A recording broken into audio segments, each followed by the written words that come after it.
proses hebat. Saya punya chef kayak Hell's Kitchen, kalau pernah nonton Hell's Kitchen. Kamu masak bawang, gorengnya nggak sampai crispy, makannya dilempar ke tembok, ceprang. Tiap hari itu perang batin, fisik, mental. Tapi Tuhan udah ngomong sama saya, 3 bulan saya akan masukin kamu ke bootcamp. Itu bulan Maret 2012. Saya nggak tahu ternyata bulan Mei-nya saya akan ditabiskan sebagai pastor. Jadi pas lagi magang, Tuhan bilang 3 bulan. Aku masukin kamu seperti wajib militer versinya Tuhan. Tiap hari saya pulang nangis. Tapi di dalam 3 bulan itu saya ngalamin malaikat datang nolong saya. Jelma sebagai supir taksi. Saya mau bersaksi aja tentang kehidupan saya. Nama saya Michael David Jeremiah Wijaya. Tahun ini saya umur 33 tahun. Saya mengalami perjumpaan dengan Tuhan. Saya lahir baru waktu saya umur 12 tahun. Saya lahir di kota Surabaya. Mama saya orang Kristen. Tadinya adalah seorang Katolik. Setelah menikah dengan papa saya adalah orang Surabaya, tipikal orang Chinese Surabaya, yang didikannya totok keras. Ya. Jadi mama saya stres waktu saya umur 3 tahun, akhirnya mengalami perjumpaan dengan Tuhan Yesus. Mama saya udah mau ninggalin papa saya berkali-kali, tapi perjumpaannya dengan Tuhan memberikan mama saya kekuatan yang membuat akhirnya mama saya bisa bertahan. Now, long story short, saya dilahirkan di keluarga Kristen. Saya diajak ke gereja, mau gak mau, suka gak suka, saya pasti dipaksa ke sekolah minggu. Tapi saya bersyukur saya punya seorang ibu yang memaksa saya untuk datang ke gereja. Jadi kalau ditanya saya agamanya apanya, Kristen. Tahu Yesus disalib, tahu Yesus dibangkitkan, tahu, tapi saya gak mengenal Tuhan. Umur 11 saya pindah ke Amerika. Saya gak mau pindah ke Amerika, saya benci sekali sama negaranya. Saya merasa dari saya umur 7 tahun, pindah dari Surabaya ke Jakarta, dari Jakarta saya pindah ke Singapura, dari Singapura 3 tahun saya pindah ke Amerika. Jadi saya merasa gak fair, karena saya berubah-berubah terus gitu. Persahabatannya berubah-berubah terus. Saya sampai di Amerika, saya gak bisa bahasa Inggris, saya dibully di sekolah. Akhirnya saya umur 11 tahun, saya udah kecanduan sama pornografi. Karena di Amerika semuanya nggak terrestrict seperti di Indonesia. Saya ke gereja tanggal 28 Agustus 2003, saya mengalami perjumpaan dengan Tuhan. Saya mau bercerita, kenapa saya bisa ada di hari ini, bisa bicara dengan teman-teman semua. Karena kehidupan perjumpaan saya dengan Tuhan itu merubah. Kalau enggak, saya kasih Alkitab ayat kepada saudara semua, saudara juga nggak tertarik. Karena kekristenan Anda harus alami. Saya mengalami perjumpaan dengan Tuhan umur 12 tahun, itu merubah hidup saya. Sekolah saya jeblok, nilainya merah semua. Tapi waktu saya berjumpa dengan Tuhan, dia pulihkan. Papa mama saya Tuhan pulihkan. Adik saya terima Yesus, keluarga saya pulih. Sekolah saya bener, saya dikasih sama Tuhan arah. Sampai akhirnya saya bisa full time ministry sampai hari ini. So saya mau bercerita, nanti saya baru kasih satu landasan. Kalian tahu nggak, by the way, di Lukas pasal pertama ayat 26, nggak usah dibaca. Waktu Maria mengandung Yesus, Maria itu umur 14 tahun. Bocah loh. Dia memberikan semuanya untuk Tuhan. Maria ini bukan anak kecil ecek-ecek. Waktu saya pelajari Lukas 1 ayat 26, perjumpaan malaikat Gabriel dengan Maria bukan pertama kali. Kamu bisa lihat responnya, bagaimana Maria meresponi waktu kedatangan malaikat dan sikap hatinya. Anak umur 14 tahun. Ini resiko loh. Seharusnya dia ditimpukin batu sampai mati. Karena hamil tanpa seorang suami. Dan yang pertama nimpukin batu seharusnya itu Yusuf. Tapi Tuhan melindungi Maria, Tuhan bicara kepada Yusuf lewat mimpi. Dan Yusuf menerima mandat dari Tuhan. Kamu jangan apa-apakan, tetap nikahi Maria. Kamu harus lindungi Maria. Nah saya mau kalian baca nanti ayatnya, tapi saya mau cerita aja dulu. Karena saya juga bersyukur mengalami perjumpaan dengan Tuhan umur 12 tahun. Tanggal 28 Agustus 2003, saya pergi ke camp. Camp Kristen, gereja bule dekat rumah. Saya punya teman satu kulit hitam. Saya pindah, saya benci Amerika, sekolah saya nggak mau, saya udah males-malesan, nilai semuanya jeblok. Saya diajak ke camp ini, campnya itu 1 minggu, dari hari Sabtu ke hari Sabtu. Sabtu, Minggu, Senin, Selasa, Rabu, setiap hari pagi ada chapel, siang ada chapel, malam ada chapel. Saya kayak masuk kuping kiri, keluar kuping kanan. Saya di sana untuk have fun. Tanggal 28 Agustus 2003, saya nggak pernah bisa lupa. Tempat saya berjumpa dengan Tuhan saya nggak bisa lupa. 2 jam saya nangis di tengah-tengah lapangan sepak bola. Film kayak muter di depan muka saya, kehidupan saya. Saya benci papi saya. Papi saya nggak pernah bilang I love you. Chinese Toto, meluk nggak pernah. Bilang saya nggak pernah. Cuma taunya mengasihi itu menafkahi. Jadi saya benci sekali sama papa saya. Saya pindah ke Amerika, banyak box-box. Isinya adalah barang pindahan. Ternyata ada satu box saya nggak sengaja buka. Isinya penuh dengan video porno papa saya. Jadi saya luka dari saya kecil. And it's real. Mungkin kamu ngalamin. Gak usah tipu-tipu lah. Banyak anak umur 9 tahun udah terjebak sama pornografi. Dan itu racun. Kenapa sih pornografi bahaya buat kamu? Dan ini harus mulai diajarkan. Gak terlalu dini. Karena dunia mengajarkan kepada anak-anak dari umur 8, umur 7. Di Amerika sekarang 4 tahun bisa milih kok kamu mau kelaminnya apa. Makin lama sudah makin gila.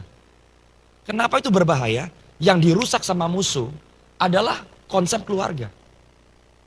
Orang terbiasa dengan pornografi. Waktu nanti kamu beranjak dewasa dan kamu menikah, kamu gak bisa punya hubungan seksual yang sehat dengan pasangan kamu. Karena kamu sudah tercandu di sini. Pornografi itu merusak masa depanmu. Saya tercandu. Udah lahir baru kenal Yesus. Beberapa tahun pertama, saya masih tercandu. Sampai Roh Kudus lepasin. Bisa gak Roh Kudus lepasin? Bisa. Saya bersyukur hari ini saya menikah. Sampai saya menikah, saya virgin. By the grace of God. Istri saya pun demikian. Dan saya menikmati pernikahan yang kudus. Istri saya dan saya bertemu kita umur 7 tahun. Tahun 97 di Kelapa Gading, Jakarta. Jadi istri saya itu sahabat karib. 23 tahun kita temenan. Tahun 2019 Tuhan menyatakan bahwa that's my wife. Saya menikah tahun 2021. Kami sekarang punya 2 anak. Istri saya sedang mengandung. And I'm telling you I have a wonderful, beautiful marriage life. Anak-anak muda harus bisa ngomong. Karena sekarang dunia perceraian very normal. Sedangkan di gereja anak-anak ngomong tentang pernikahan yang sehat. Hihi, malu. Butuh anak-anak Tuhan yang berkata, saya mau jadi suami yang bertanggung jawab. Saya mau jadi istri yang bertanggung jawab. Saya mau jadi laki-laki bertanggung jawab. Saya mau jadi perempuan yang bertanggung jawab. Yang gak mau jual badannya, yang gak mau jual perasaannya. Wah! Karena kamu jawaban. Kalau gereja gak bentuk orang-orang yang kuat, dunia akan kalah loh. Gereja itu komunitas. Kamu jangan anggap remeh teman-teman kayak begini. Kenapa kamu harus bertumbuh di dalam Tuhan? Saya mau kasih tahu. Kamu ketemu sahabat, ketemu mitra kerja, bahkan satu hari ketemu pasangan hidup. Lebih bagus ketemu pasangan hidup di mana? Di gereja. Saya punya anak saya 3-3-nya perempuan. Saya bapak yang harus melindungi anak perempuan saya. Satu hari nanti, 24 tahun lagi, 23 tahun lagi, anak saya mau menikah. Kira-kira saya lebih mau anak saya ketemu sama calon suami di mana? Ya di gereja lah. Masa di tempat diskotik?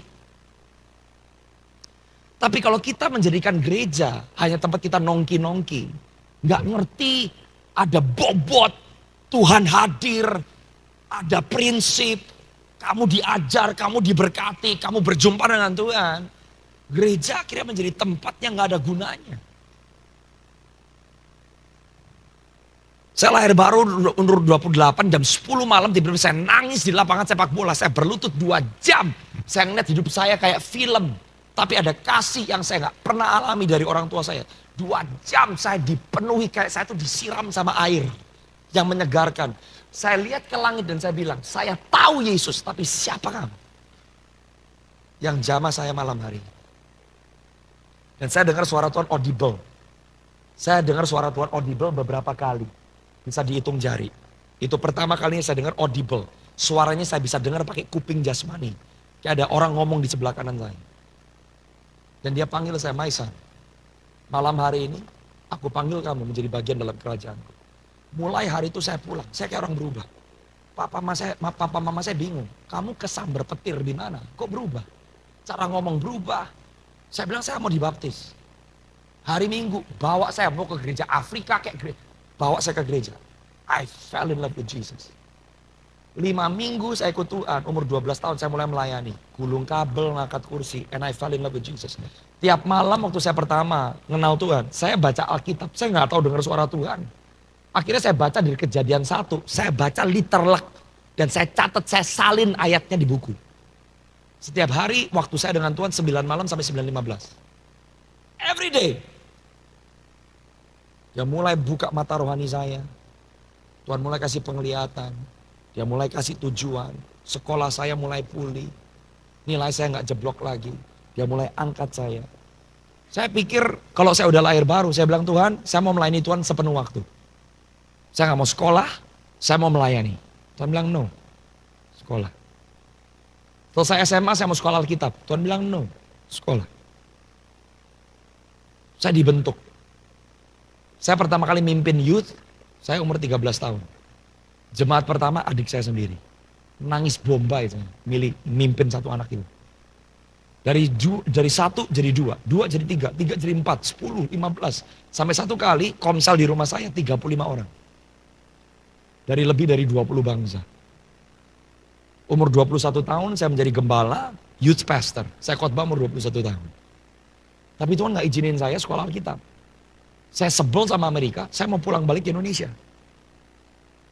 Tiba-tiba Tuhan ngomong sama saya lagi berdoa di bulan Mei tahun 2006. Kamu injekin kaki keluar dari Amerika, kamu keluar dari jalanku. Saya gak berani.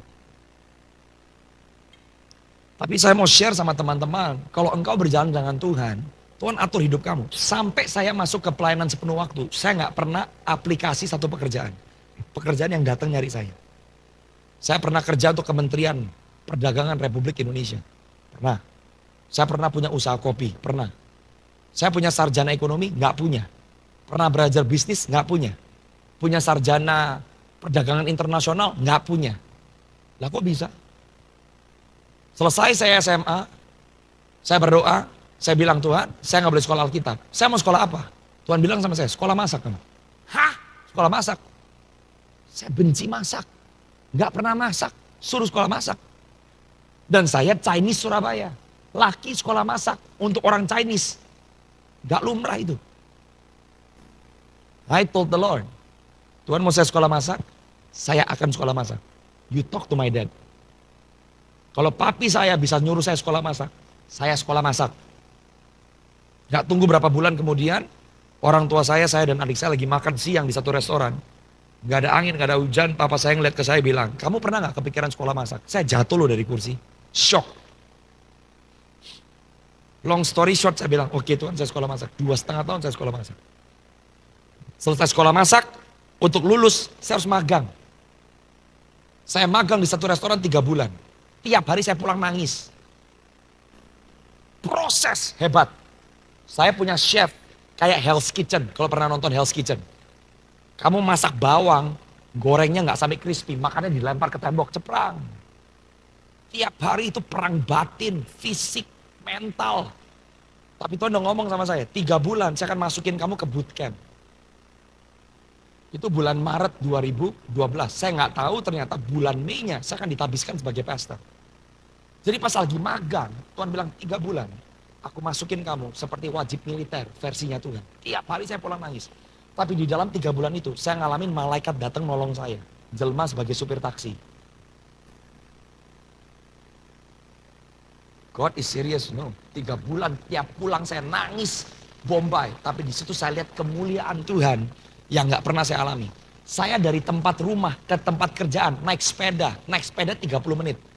Satu hari saya pulang kerja, hujan deras jam 2 pagi, sepeda saya kuncinya gak bisa kebuka. Saya bilang sama Tuhan, ini gak lucu Tuhan.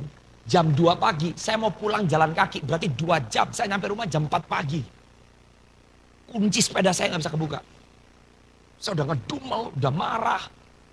Saya jalan tiba-tiba, 5 menit saya jalan, ada taksi warna kuning di sebelah saya. Saya ketok pintu taksinya, di dalam ada orang Timur Tengah, kurus, botak, duduk di dalam. Saya bilang, Pak, operasi nggak? Iya, saya bisa masuk. Dia bilang masuk. Saya duduk di belakang taksi itu ngedumel. Sebel saya. Sebel saya. Merasa Tuhan mana? Saya kok ditinggalkan? Saya diabaikan sama Tuhan. Masa saya mau pulang jalan kaki? Di tengah-tengah proses tiap hari ke tempat kerjaan nangis. Maksud Tuhan itu apa? Ngedumel. Nyampe di depan apartemen saya mau bayar tukang taksinya. Tahu gak tukang taksinya ngomong apa? Tugas saya malam hari ini adalah nganterin kamu pulang dengan selamat. Masuk ke apartemen kamu, mandi, terus kamu istirahat. Dia nggak noleh ke belakang. Saya keluar dari taksi, jalan berapa langkah, saya muter ke belakang, taksinya hilang. Di situ saya sadar, God sent me an angel. Saya pulang, saya nangis, saya bertobat. Di situ mata saya mulai terbuka. Dan Tuhan mulai menyatakan kebesaran dan kedaulatan. Kamu jalan sama aku, all things becomes possible. Bulan Mei datang saya jadi pastor. Chef saya mau ngangkat kamu saya bayar kerja full time. By the way, waktu saya magang di restoran itu, waktu itu harus cari pekerjaan. Saya magang dapat restoran yang Michelin star. Berarti restoran yang cukup punya pamor. Dia bilang sama saya, banyak orang magang kamu gak dibayar. Tapi saya mau bayar kamu magang. Tapi satu, kamu harus kerja Jumat, Sabtu, Minggu. Saya bilang no. Jumat, Sabtu, Minggu itu waktu saya dengan Tuhan. Saya punya youth hari Sabtu, pelayanan hari Minggu. Jangan ganggu. Saya bilang lebih baik saya cari tempat magang di tempat yang lain, gak Michelin star. Tapi saya gak akan kehilangan waktu saya dengan Tuhan. Saya mau impartasikan kepada adik-adik semua. Kalau kamu mau serius sama Tuhan, then God is serious with you. Kalau kamu gak serius sama Tuhan, Tuhan gak serius sama kamu.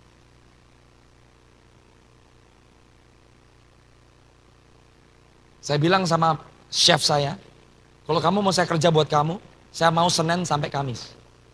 Dia bilang oke, tapi kamu gak dibayar. Fine. Yang penting 3 bulan, saya punya tempat magang, gak usah bayar saya. Ternyata di situ Tuhan melihat hati saya. Ternyata selesai 3 bulan, chef saya bilang, saya mau hire kamu langsung dapat kerjaan full time dibayar dengan benefit. Saya suka cita loh. Selesai sekolah, langsung dapat kerjaan, restoran bagus. Padahal magang 3 bulan gak dibayar. Tapi chefnya bilang saya mau kamu kerja full time. Yang lainnya yang dibayar kerja Jumat, Sabtu, Minggu gak di hire. Saya di hire. Saya berdoa Tuhan bilang jangan diambil. Terus saya ngapain? Diam di rumah. Hah?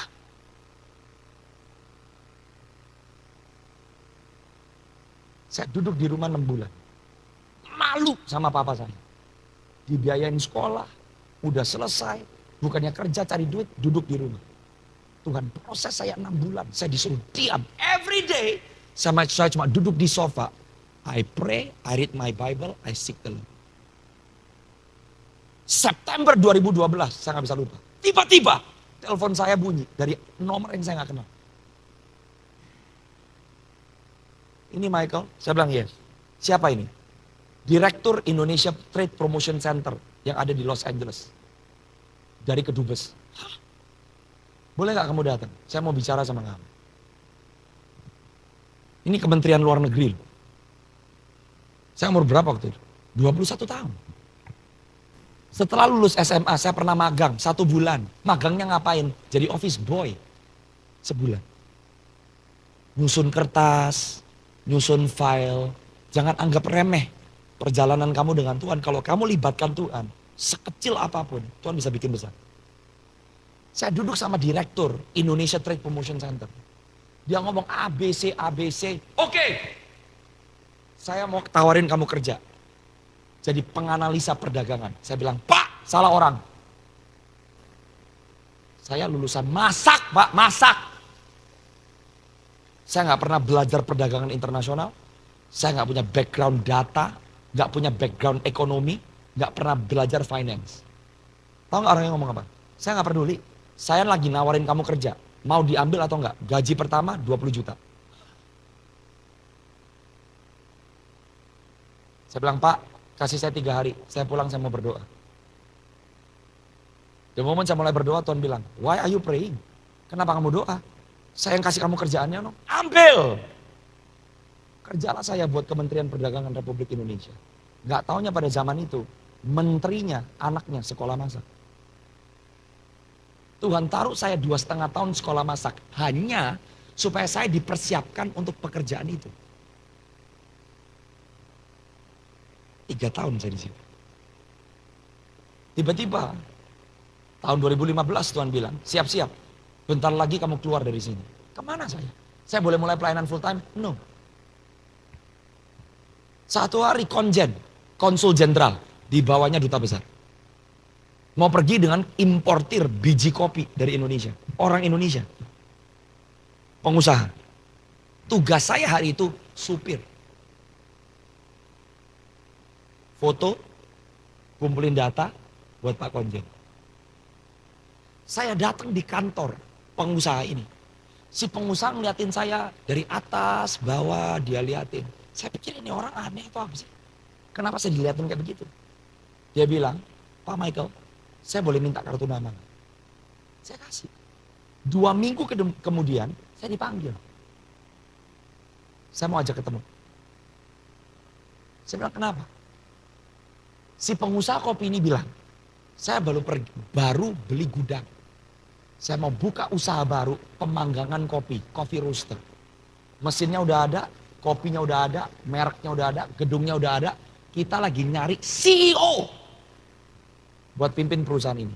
Saya bilang, Pak, salah orang. Saya gak punya pengalaman bisnis. Dia bilang, no. Saya baru pulang dari Surabaya. 1 tahun kita cari orang yang bisa menjalankan bisnis ini. Saya sudah interview lebih dari 25 orang, gak cocok. Tapi saya baru pulang dari Surabaya. Dan saya bergereja di Surabaya. Waktu sebelum saya balik ke Amerika, ada seorang pendoa syafaat di gereja itu bilang begini sama saya. Nanti kamu balik ke Los Angeles, kamu ketemu sama bisnis partner kamu yang jadi CEO. Orangnya tingginya segini, kacamatanya warna hitam, rambutnya maju ke semua, badannya kurus. Waktu Bapak 2 minggu yang lalu datang ke kantor saya sama Pak Konjen, saya ngeliat Bapak, kok Pak Michael persis dengan yang dideskripsikan sama pendoa ini. Mau nggak Pak? Jadi CEO perusahaan kopi. Saya bilang kasih saya 10 hari. Saya pulang, saya doa dulu, saya mau puasa. The moment saya berdoa, Tuhan bilang, kenapa kamu doa? Aku yang kasih kok, ambil. 3 tahun saya jadi pengusaha kopi.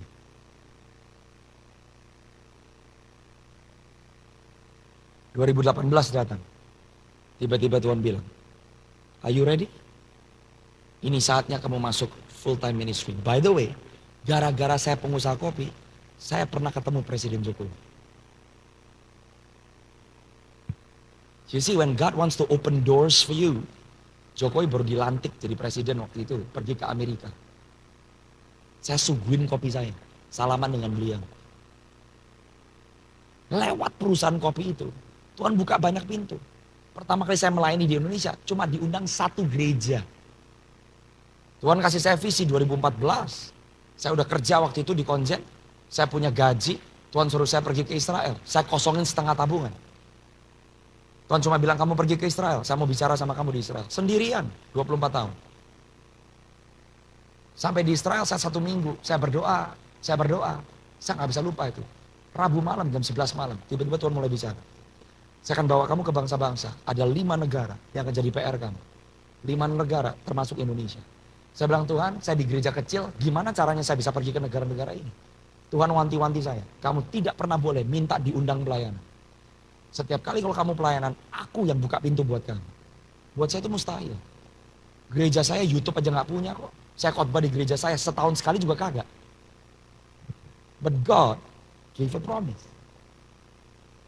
Sebelum saya masuk full time 2018, gimana caranya Tuhan buka pintu pertama kali saya pelayanan di Indonesia? Simple.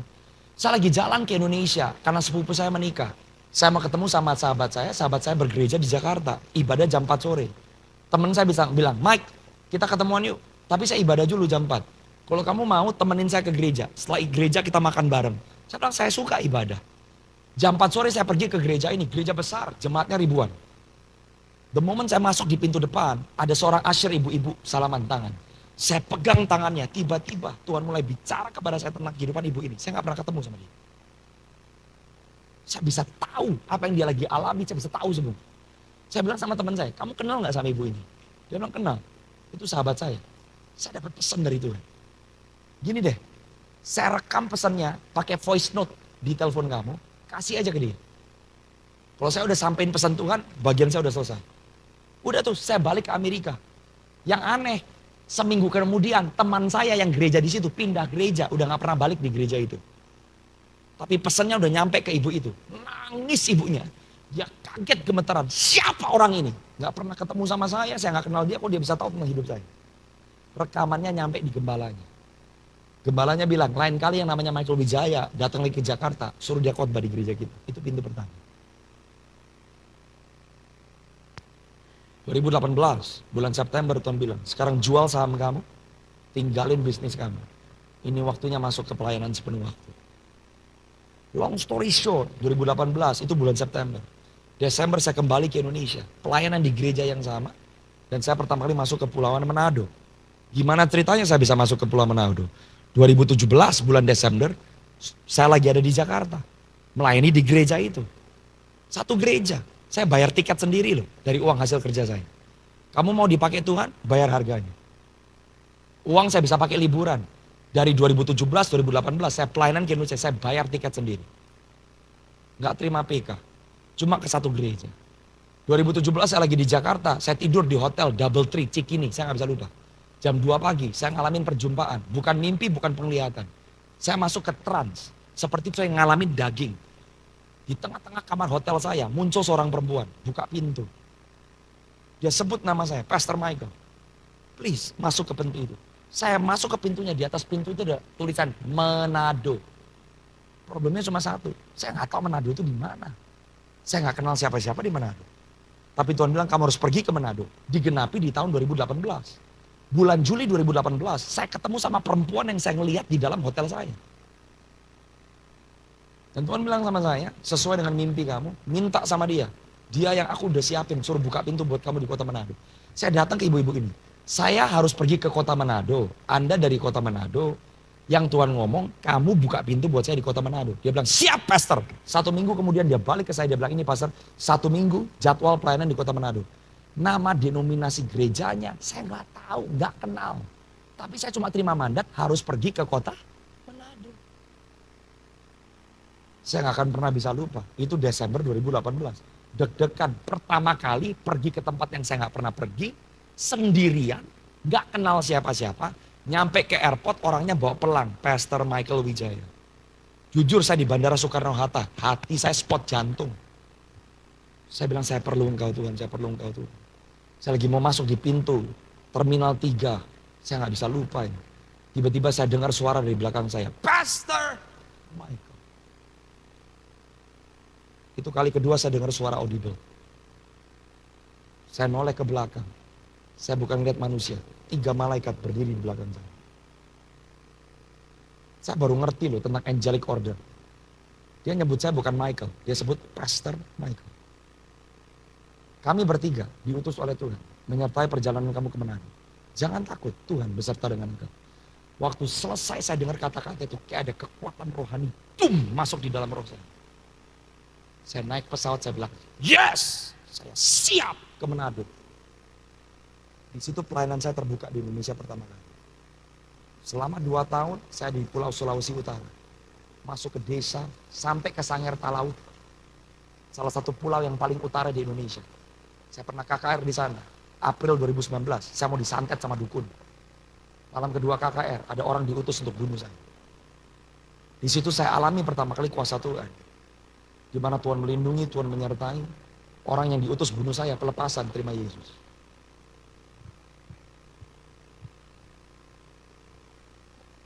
Itu perjalanan kenapa saya bisa sampai di Indonesia. 2023 Tuhan bilang ini waktunya kembali kamu ke Indonesia. Jadi buat saya bisa berdiri di hadapan saudara semua di Rock Mojokerto. Ini mujizat. Saya bisa kenal sama gembala saya, itu mujizat. Siapa saya? Tuhan cuma bilang, jangan pernah minta diundang sama siapapun. Tapi saya mengalami yang Alkitab katakan, setia dengan perkara kecil, maka Tuhan akan membukakan perkara yang lebih. Saya nggak dikenal, saya bukan orang siapa-siapa. Papa saya bukan pendeta, dan saya bukan termasuk gereja yang besar. Saya bertumbuh 14 tahun di gereja kecil di Los Angeles. Jemaatnya kurang dari 100 orang. YouTube nggak punya. Tapi kalau saya bisa berdiri di hadapan saudara, itu mujizat. Yang saya mau saksikan adalah kalau kamu mau jalan dengan Yesus, dan kamu sungguh-sungguh berjalan dengan dia, dia atur setiap hari-hari kehidupanmu. Dan perjalananmu dengan Tuhan akan penuh dengan gaib. Saya bisa menikah dengan istri saya nikah pas COVID. Tuhan pindahkan dari Los Angeles, 18 tahun saya tinggal di sana. Sampai saya akhirnya pindah ke North Carolina, merintis gereja, bukan gereja Indonesia.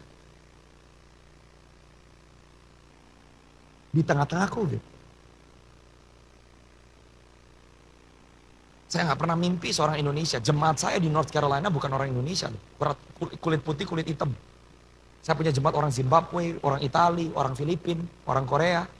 Oleh karena kemurahan Tuhan, 2022 saya melayani di Kolombia, Amerika Selatan. 2023 saya melayani di Argentina. Saya melayani di Vietnam. Apa yang saya mau saksikan? Waktu Tuhan berjanji di dalam kehidupan saudara, siapa yang mengenapi? Dia. 2014 dia janji 5 negara, termasuk Indonesia. Dari 5 negara, 3 sudah digenapi. Dan saya percaya yang lainnya Tuhan akan genapi di dalam waktunya. Yang saya mau encourage teman-teman semua adalah betapa serius kamu mau jalan sama Tuhan. Kamu bisa tahu tentang Tuhan, tapi belum tentu kamu kenal Tuhan. Bagaimana kamu kenal Tuhan? Kamu gak bisa kenal Tuhan dari informasi. Kamu hanya bisa mengenal Tuhan karena kamu punya relasi. Dan itu dimulai dari hati yang berkata, Tuhan, I want to believe in you. Masuk di hidupku. Aku mau bermitra dengan Engkau. Bisa nggak? Umur berapa kalian? Kamu umur berapa? 13. Kamu umur berapa? 12. Kamu umur berapa? Berapa? 13. Kalau Tuhan bisa lakukan di hidup saya umur 12. Apalagi dalam hidup kalian. Saya berdoa dia bisa lakukan jauh lebih dari apa yang dia lakukan dalam hidup saya. Tapi selalu dimulai dari satu titik. Titiknya apa? Berserah. Saya nggak ngerti Tuhan, Pastor. Tuhan nggak bisa dimengerti. Asal kamu mau buka hatimu dan kamu mau percaya. Itu kunci awal. Berjalan bersama dengan Tuhan, kamu nggak bisa lihat hari depan. Kalau kamu bisa lihat hari depan, kamu nggak perlu Tuhan. Untuk Tuhan bawa kamu ke dalam destinasi hidup kamu, terlalu gampang. Tapi yang Tuhan kehendaki, bukan hanya kamu nyampe kepada tujuan hidupmu. Tapi di tengah-tengah perjalanan hidupmu, suka dan duka, kamu mengenal siapa dia. Kamu bisa loh menghidupi kehidupan yang berhasil, punya pekerjaan yang baik, masa depan yang bagus, tapi sama sekali gak kenal Tuhan. Akhirnya semuanya adalah kesia-siaan. Tapi waktu kamu mengenal Tuhan, karena kamu memutuskan hari ini untuk berjalan bersama dengan dia, kamu bukan hanya sampai kepada tujuan hidupmu, tapi kamu mengenal siapa yang menciptakan kehidupan. Yang mengerti katakan amin. Yang mau katakan amin. Akhirnya kamu datang ke ibadah kayak begini, kamu bisa bergairah. Kalau enggak, mohon maaf, saya bisa ngeliat muka kamu kok. Lagu tadi. Kenapa? Karena kamu gak ngalamin perjumpaan. Jangan dipaksa. Yang saya mau share sama teman-teman adalah perjumpaan yang saya alami dengan Tuhan, itu juga tersedia buat kamu. All you have to do adalah buka hati kamu. Dia bisa pulihkan kamu. Gak cuma dia pulihkan. Dia sembuhkan kamu. Dia pegang tangan kamu dengan tangan kanan yang kuat. Ada satu ayat yang menarik buat saya. Coba bukain buat saya terlebih dahulu. Mazmur 30. Nanti sebelum kita berakhir saya bacain sedikit tentang Maria ya. Saya kasih ayat per ayat aja. Makanya firman ini gak membosankan kalau kamu ngalamin Tuhan. Kalau enggak, jujur, baca Alkitab bosan gak? Bosan. Saya juga ngalamin kok. Bohong kalau saya bilang baca Alkitab gak bosan. Bosan! Tapi untuk kamu latih kedisiplinan kamu. Dan kamu kejar Tuhan. One day, waktu mata saya kebuka, Roh Kudus mulai jelasin. Man, saya jatuh cinta dengan Tuhan. Jadi kamu harus ngalamin perjumpaan sendiri dengan Tuhan. Dan saya percaya generasi kalian akan dipersiapkan sebagai generasi yang paling excellent. Saya terlalu percaya. Perjumpaan yang saya alami dengan Tuhan tidak ada apa-apanya dibandingkan dengan apa yang tersedia buat kalian. Kalau kalian mau buka hati untuk Tuhan. Coba lihat nih Mazmur 30. Perhatiin kata-katanya ya. Kata-katanya ini aneh. Ayat yang ketiga. Tolong ditampilkan. Saya mau kasih satu rahasia. Kalau Tuhan nolong kamu, dia nggak nanggung-nanggung nolong kamu.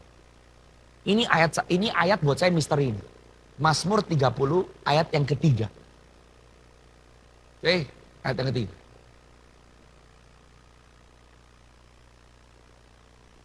Oke, ayat yang ketiga. Ini ayat yang ke? Hah? Coba kalau gitu kamu ke ayat yang kedua. Ayat yang kedua. Nah, ini ayat bikin saya bingung. Alkitab berkata, Tuhan Allahku, kepadamu aku berteriak minta tolong, dan engkau telah gak masuk akal. Seharusnya kepadamu aku berteriak minta tolong dan engkau telah menolong aku. Betul gak sih? Kok berteriak minta tolong disembuhkan? Satu hari saya dapat pengertian. Waktu saya lagi ngerenungin ayat ini, saya dikasih penglihatan. Di penglihatan yang saya lihat ada kolam renang. Kolam renangnya dalam. Di penglihatan itu saya melihat ada anak kecil kecemplung tenggelam. Waktu anak kecil itu ditolong, anak kecil itu diangkat dari kolam renang, ditaruh di pinggir kolam renang. Enggak jadi mati, enggak jadi tenggelam. Ditolong enggak? Gitu. Tapi waktu Tuhan berkata, engkau telah menyembuhkan. Ini Daud yang ngomong.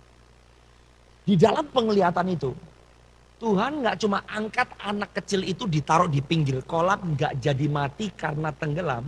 Tapi setelah itu anak itu diajarin cara berenang. Waktu anak itu nyemplung lagi di kolam, sekarang dia tenggelam atau enggak? Waktu Tuhan menolong kehidupan saudara dan saya, dia gak cuma tolong, dia rafa. Itu kata rafa. Waktu saya pelajari kata menyembuhkan, kata rafa. Itu saudara dan saya dibawa kepada titik awal seperti apa yang kamu alami, gak pernah kamu alami. Waktu Anda dan saya diselamatkan oleh Tuhan, Tuhan gak cuma tolong kita. Dia ajarin kamu cara berkemenangan. Dia rubah cara kamu berpikir. Dia ubah gaya hidup kamu. Waktu kamu ketemu dengan masalah yang sama, kamu gak akan tenggelam lagi. Tapi kamu akan menjadi orang yang lebih daripada pemenang. Seperti tenggelamnya kamu itu gak pernah kamu alami. Sebab kamu bukan hanya ditolong Tuhan, kamu dimampukan Tuhan. Hidup berkah. Itu adalah janji keselamatan di dalam Yesus. Tuhan gak cuma tolong kamu, dia rafa kamu. Dia bikin kamu hidup, menghidupi identitas dan panggilan kamu sebenarnya di dalam Tuhan. Paham gak? Luar biasa gak? Ini adalah orang-orang yang mau dimuridkan oleh Tuhan. Tuhan gak mau cuma nolong kamu. Tapi lewat kehidupan kamu, kamu bisa tolong orang lain. Tuhan gak cuma selamatkan saya dari keluarga saya. Tuhan gak cuma bantu saya dan tolong saya mengampuni bapak dan ibu saya. Hari ini, saya seorang anak yang berdiri untuk papa mama saya. Amin. Lepas dari pahit. Setelah saya lahir baru saya tahu ternyata saya dikandung oleh ibu saya sebelum orang tua saya menikah. Saya sebel itu sama papa mama saya. Enggak. Karena waktu saya ketemu Yesus saya merdeka. Saya bisa ampuni papi mami saya. I love my dad. Dan waktu papi saya membutuhkan saya di dalam kehidupannya, saya bisa masuk sebagai seorang anak yang menolong ayah saya sendiri. Waktu kamu dimerdekakan Tuhan, kamu gak dibelenggu sama trauma, masa lalu, penyesalan. Whom the son sets free. Siapa yang dimerdekakan oleh anak? Alkitab bilang apa? Kamu benar-benar merdeka. Amin. Oke, kembali ke Lukas pasal yang pertama, ayat 26. Baca beberapa ayat, saya selesaikan di sini. Saya berdoa teman-teman, habis gini saya mau berdoa untuk kalian semua. Waktu saya mau berdoa untuk kalian semua, kalian gak perlu toleh kiri, toleh kanan. Setiap pekerjaan Tuhan dalam kehidupan seseorang selalu dimulai dari keputusan. Saya mau tanya, apa keputusanmu hari ini? Kamu bisa tahu tentang Tuhan, tapi kamu belum kenal Tuhan. Tapi saya ada berita baik. Tuhan mengenal kamu. Dan dia menyebut kamu dengan namamu. Nama di bahasa Ibraninya artinya tujuan hidup dan karakter. Waktu dia sebut kamu dengan namamu, dia gak cuma panggil nama. Dia kasih plan, dia kasih kehendak, dia kasih yang menjadi tujuannya, dia kasih yang menjadi destiny ilahi dalam kehidupan. Amin. Dalam bulan yang ke-6, Allah menyuruh malaikat Gabriel pergi ke sebuah kota di Galilea bernama Nazaret. Ayat yang selanjutnya. Langsung aja ya, step by step, supaya cepat. Karena saya mau bacanya ayat per ayat. Bisa? Kepada seorang perawan. Katakan sama-sama dengan saya perawan. Katakan sama-sama dengan saya perawan. Yang bertunangan dengan seorang bernama Yusuf dari keluarga Daud. Nama perawan itu ialah, kenapa harus Maria? Karena Maria bertunangan dengan Yusuf. Kenapa harus Yusuf? Karena Tuhan mau Maria. Ini waktu Tuhan mau pilih Maria, ini cari gara-gara loh. Kira-kira kalau Tuhan mau perawan, banyak gak perawan lain di kota Nazaret waktu itu? Banyak. Kenapa Tuhan dengan sengaja harus mencari seorang perawan yang sudah tunangan? Masalah loh. Kenapa sih gak Tuhan cari aja seorang perawan? Gak usah yang udah tunangan, perawan aja gitu loh. Ini perawan udah tunangan, tiba-tiba hamil, mati ini perawan. Karena ini hukum perzinahan soalnya. Gak ada orang belum nikah bisa hamil. Itu harus ditimpukin batu sampai mati. Kok Tuhan cari gara-gara sih? Kenapa harus Maria? Karena harus Yusuf.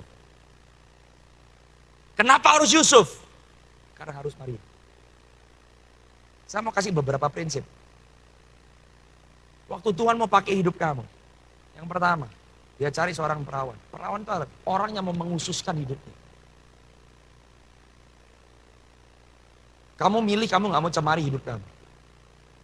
Tapi yang kedua, dia cari orang yang bertunangan. Dia suka sama orang yang punya yang namanya komitmen. Jadi kepada siapa kamu bergaul itu penting atau enggak? Kepada siapa kamu berteman itu penting atau enggak? Kepada siapa kamu berasosiasi itu penting atau enggak? Apalagi dengan siapa kamu mau bangun hubungan, itu penting atau enggak? Penting. Karena pasanganmu bisa make you or break you. Kenapa harus Maria? Karena harus Yusuf. Kenapa harus Yusuf? Karena harus Maria. Jadi kalau kamu ada di dalam gereja lokal, kamu terhubung di dalam rumah Tuhan, kamu khususkan hidupmu, dan kamu jaga pergaulanmu, itu menjadi titik awal Tuhan mau bekerja di dalam kehidupanmu. Coba ayat yang selanjutnya. Maria bukan cewek ecek-ecek. Dia bukan orang yang gak kenal Tuhan, dia kenal Tuhan. Menurut saya Maria adalah seseorang yang ngalamin jeblok jati dirinya. Ketika malaikat itu masuk ke rumah Maria, ia berkata, "Salam, hai engkau yang dikaruniai Tuhan menyertai." Pesannya bagus atau enggak? Ada yang negatif enggak dari pesannya malaikat Gabriel? Semuanya bagus ya? Positif ya? Enggak ada yang negatif kan? Tapi ayat yang berikutnya. Tapi kenapa responnya Maria kayak begini? Maria terkejut mendengar perkataan itu. Lalu bertanya di dalam hatinya, apakah arti? Kalau bahasa Inggrisnya lebih jelas. Mary was greatly troubled. Dia hatinya gundah karena perkataan Gabriel. Buat saya ini gak logis. Perkataannya Gabriel bagus kok. Salam bagimu hai yang terima perkenanan. Mantap itu. Diperkenan oleh Tuhan. Surga bersuka cita atas kamu. Kenapa kamu harus gelisah? Tiba-tiba Tuhan ingatkan saya. Bahwa perkataan malaikat Gabriel persis dengan malaikat yang berbicara kepada Gideon. Hai kamu yang diperkenan oleh Tuhan. Hai pahlawan. Itu Gabriel, si Gideon lagi sembunyi. Orang Israel ditekan sama orang Midian. Dia bukan hanya dari suku yang paling kecil, keluarga yang paling kecil. Di situ membuktikan waktu Maria mendengar perkataan malaikat Gabriel, keadaan Maria bukan di dalam keadaan di mana dia bersuka cita. Kemungkinan besar Maria sedang melihat dirinya sendiri rendah.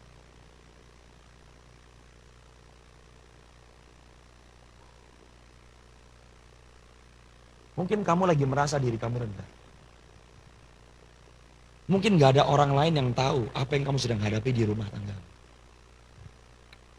Mungkin orang lain gak tahu papa mamamu berantem terus. Kamu dari kecil dimaki-maki terus.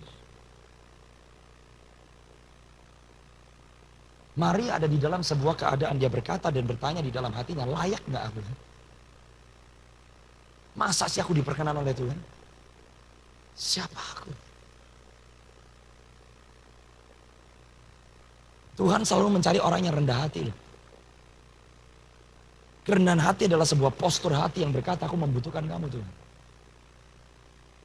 Saya mau kasih tahu, mungkin tanpa orang tahu kalian lagi ada di dalam keadaan yang bikin kamu gak confident sama dirimu sendiri. Tapi waktu kamu merendahkan hati kamu, saya mau kasih tahu, perkenanan Tuhan turun ke atas kamu. Coba lihat yang selanjutnya. Dengan cepat aja. Alkitab berkata, Maria terkejut mendengar pernyataan atau perkataan itu lalu bertanya di dalam hatinya apa maksud salam itu. Nah ayat 30, kata malaikat itu kepadanya, jangan takut hai Maria, sebab engkau beroleh anugerah di hadapan. Kerendahan hati membuat surga berkata-kata kembali dalam hidupmu. Dan yang pertama akan dibasmi keluar dari hidupmu apa? Ketakutan. Hari itu Maria merdeka. Waktu kamu mengalami perjumpaan dengan Tuhan, kamu gak akan takut dengan masa depan. Kenapa Alkitab mengajarkan kita harus takut akan Tuhan? Takut akan Tuhan bukan hanya menghormati Tuhan. Takut akan Tuhan, itu betul-betul kamu takut. Karena kenapa? Dia Bapa yang baik, tapi dia adalah Tuhan yang bisa cabut hidup kamu seketika. Tapi seseorang yang takut akan Tuhan, kamu gak akan takut lagi sama masa depanmu. Takut setan, takut miskin, takut melarat. Takut akan Tuhan, melepaskan kita dari ketakutan yang lain. Yang mengerti katakan amin. Yang mengerti katakan amin. Jadi kalau kamu mengenal Tuhan, kamu hidupnya berkemenangan. Hati kamu disiapin Tuhan. Supaya kamu bisa menghidupi yang menjadi panggilan Tuhan dalam hidupmu. Lanjut ya, ayat 31. Saya suka cerita ini. Ini Maria ini pahlawan. Sesungguhnya engkau akan mengandung dan melahirkan seorang anak laki-laki dan engkau harus menamai dia Yesus. Ia akan menjadi besar dan akan disebut anak Allah yang maha tinggi. Tuhan Allah akan memberikan kepadanya tahta Daud bapak leluhurnya. Dan ia akan memerintah atas keturunan Yakub sampai selama-lamanya. Dan kerajaannya tidak akan. Rencana Tuhan dalam hidupmu jauh lebih besar dari apa yang bisa kamu bayangkan dan bisa pikirkan. Apa sih rencana dan goal Tuhan? Lewat hidupmu, lewat karirmu, lewat kehidupan keluargamu, lewat pendidikanmu, lewat keterampilanmu, lewat keberhasilanmu. Tuhan Yesus mau lahir lewat kehidupan. Apapun yang kamu lakukan harus dibuat Tuhan berhasil. Kenapa? Waktu kamu berhasil, Yesus menjadi nampak. Orang lain diberkati, teman-temanmu diberkati, keluargamu diberkati. Kalian harus tahu kalau kamu menjadi satu dengan Tuhan. Plan Tuhan itu apa sih? Lewat hidupmu, Yesus akan menjadi nampak. Kamu satu dengan Yesus dan Yesus satu dengan orang yang berubah, pernyataannya berubah. Lanjut ya, belum kita selesai. 34, cuma 3 ayat lagi. 5 ayat lagi. Kata Maria kepada malaikat itu. Coba perhatikan apa yang Maria katakan. Bagaimana mungkin hal itu terjadi karena aku belum pernah berhubungan dengan laki-laki. Itu kamu surrender your heart. Ketakutan bebas, lepas dari kamu. Menurut saya untuk anak 14 tahun yang tahu kalau dia hamil, belum menikah, dirajam, ditimpuki batu sampai mati. Seharusnya pertanyaan Maria adalah, kenapa aku?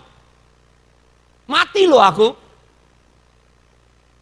Tapi Maria memposturkan hidupnya dan berkata, gimana caranya?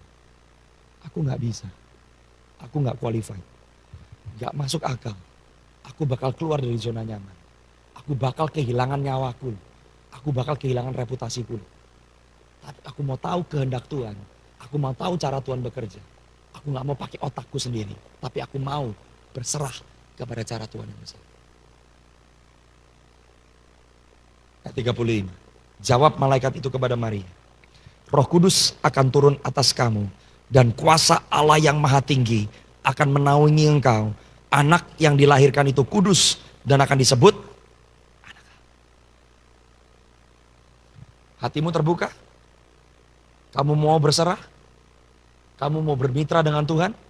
Apa yang langsung kamu terima? Roh Kudus. Holy Spirit becomes your friend. Kamu didampingi oleh Tuhan. Kamu punya sahabat. Kamu punya counselor. Kamu punya penasehat. Kamu punya penghibur. Gak cuma Roh Kudus turun atas kamu. Yang nomor 2, apa yang kamu terima? Kuasa. Katakan sama-sama kuasa. Katakan sama-sama kuasa. Katakan sama-sama kuasa. Kuasa hanya diberikan kepada orang yang mau bermitra dengan Tuhan. Kalau kamu gak mau hidupmu menyenangkan hati Tuhan, dan kamu gak mau peduli dengan rencana Tuhan dalam hidupmu, kamu gak akan pernah terima kuasa.